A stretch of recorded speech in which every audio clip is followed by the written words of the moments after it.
The Suffragettes were a movement of women led by Emmeline Pankhurst, who were campaigning for women to get the vote.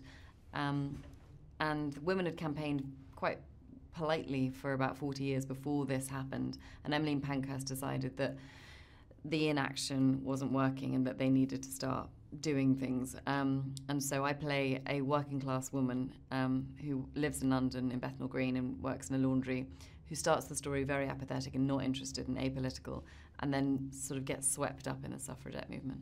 And how would you sort of describe Maud's journey throughout the film? Because she was resistant to identify with the group of women, but at the end she's one of sort of a very important player in the... Yeah, I think she sees through these women that she could have a better life and that she could build a better life for her son. And that journey is what I loved so much, is that she doesn't start the film extraordinary. She starts very ordinary, and she almost finds her voice through these women and through being inspired by them and sort of dreaming for the first time. I mean, you know about this story, you learn about this story as you grow up, but there were things that I was surprised to see in the film. When you were doing research, what sort of surprised you about the era in which Maud lived? I mean, lots of things. I knew a lot about that time in terms of the history of, living in London at that time, but the suffragette movement, a lot of that was new information to me. I didn't know about force feeding and hunger striking, and I actually didn't know that they blew up buildings and scorched golf courses. All of that was new to me. So it was great to learn that, and I was surprised that I didn't know it, and I felt it was important as well that more people should know it. Yeah. And then this film also, it's a real story of women empowerment. And then I know in making this film, it's a female writer, a female director and producers. How empowering was that dynamic to bring into this film?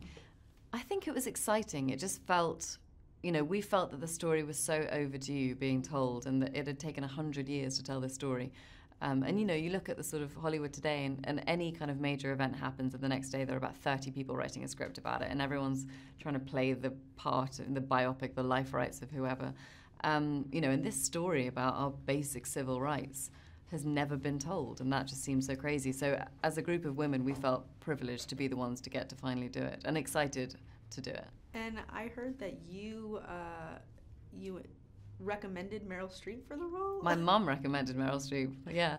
I mean, I signed on to the film quite early, and so there was a conversation about who should play Emmeline Pankhurst. And I was having a walk with my mum, and she said, well, it has to be the most iconic actress. It's got to be Meryl Streep.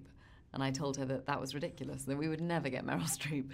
And then I mentioned it to Sarah, and they offered it to her, and she said yes. Amazing. It was amazing. And then my last question for you is, what do you hope young men and women who see this film come out feeling or learning? I hope that they learn, like I did, about what women went through for the vote and for equality. And feeling the weight of their vote when they use it in a way that I didn't when I was younger. I just sort of voted because everyone else did it, but to understand what you have when you have a vote. But also to think about where we are today. I think we always wanted the film to be relevant today and to, address these same issues again and look at girls' access to education and sexual violence and women's representation in Parliament. All of that still needs to be looked at. So to try and make it feel like people need to take action now.